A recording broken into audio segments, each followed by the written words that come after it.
As we approach what is clearly going to be a very packed Broketober, there's a lot of games people are indeed excited for. You have Starfield, which definitely for sure Xbox is treating as their next Halo 3, Super Mario Bros. Wonder, Sonic Superstars, Super Mario RPG Remake, Spider-Man 2. The list does go on and on in terms of how many games are coming out this upcoming holiday season. But there are two games from a particular franchise that not that many people outside of the fan base are really talking about.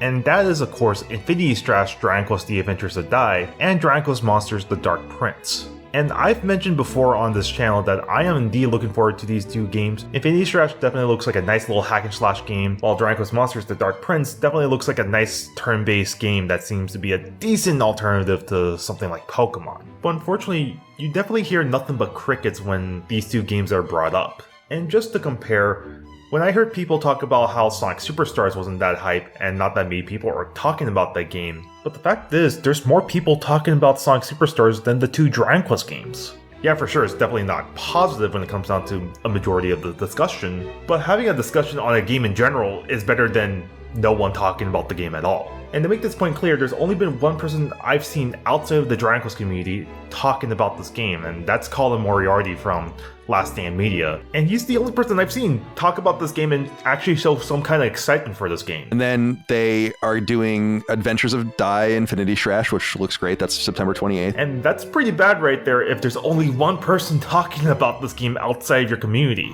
And it ultimately leads me to question, is Square falling into the same trappings with these two games like they did with Dragon Quest Treasures? And to quickly explain, I mentioned how Dragon Quest Treasures hype cycle was initially pretty good because you had the game shown off at a Nintendo Direct and Dragon Quest Day, but then afterwards, it fell off a cliff. They barely talked about the game, they only talked about it on their Twitter account, and there was barely any other avenues they went out their way and showed off this game. Because when you really think about how they've promoted these two games, Infinity Strash only has the daily post on their Twitter account, while Dragon Quest Monsters The Dark Prince only had that one mega post after the main Nintendo Direct. I'm going to be honest right there, only Dragon Quest fans are going to take a look at those little snippets here and there.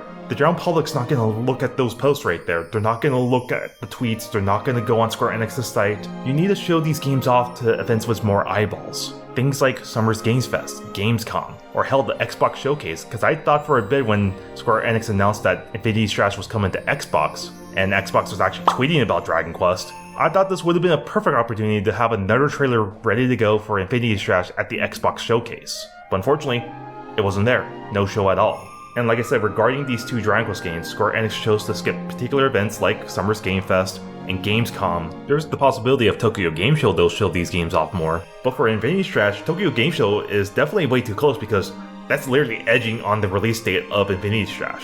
And to be fair, regarding Infinity Strash, there's also a little bit of scrutiny because of the fact that Infinity Strash is going to be a digital-only release, and I've discussed about this in a previous video, and I do believe that also has a factor in why not that many people are actually excited for something like Infinity Strash. But ultimately, I still believe the fact that Square Enix skipped multiple events to showcase these two games, I think is more of a detriment right there than not having a physical release. Because at the end of the day, the events that they showed off Infinity Strash on, which was basically just Dragon Quest Day, only really Dragon Quest fans are taking a look at that. And there's one event that I'm completely skipping, that of course being the Nintendo Direct, and that's because the other game that I mentioned, Dragon Quest Monsters The Dark Prince, was shown off at the Nintendo Direct. And maybe I guess Square Enix wanted people to focus on this brand new Dragon Quest Monsters game at the Direct, but that hasn't stopped them from showing off multiple Dragon Quest games at a Nintendo Direct. The February 2019 Direct is one I point to where they showed off both Dragon Quest Builders and Dragon Quest XI. So there's definitely no reason to not have Infinity Strash shown off at the Nintendo Direct. And the same marketing issues apply to Dragon Quest Monsters. Why didn't you show it off at Gamescom? Why didn't you show it off in all these events here that you had the opportunity to show it off on, where the most eyeballs are at? I know when it comes down to the Jeff Keighley held events, they're definitely not the best events out there, but the point is, multiple people are looking at those events there. They have high viewership. Jeff Keighley knows how to garner viewers. So it makes no sense to me that you're not showing these games at these events, because that's where the majority of people are looking. That's where you can expand your reach. These are points I was talking about ad nauseum when I made my Dragon Quest Treasures video of why it failed. And unfortunately, from what I'm seeing right now, these two games are following the same marketing patterns as Dragon Quest Treasures. I hope to be wrong, and I hope I'm overreacting, but I do think these games will end up in the same trajectory as Dragon Quest Treasures where they won't reach sales expectations from Square.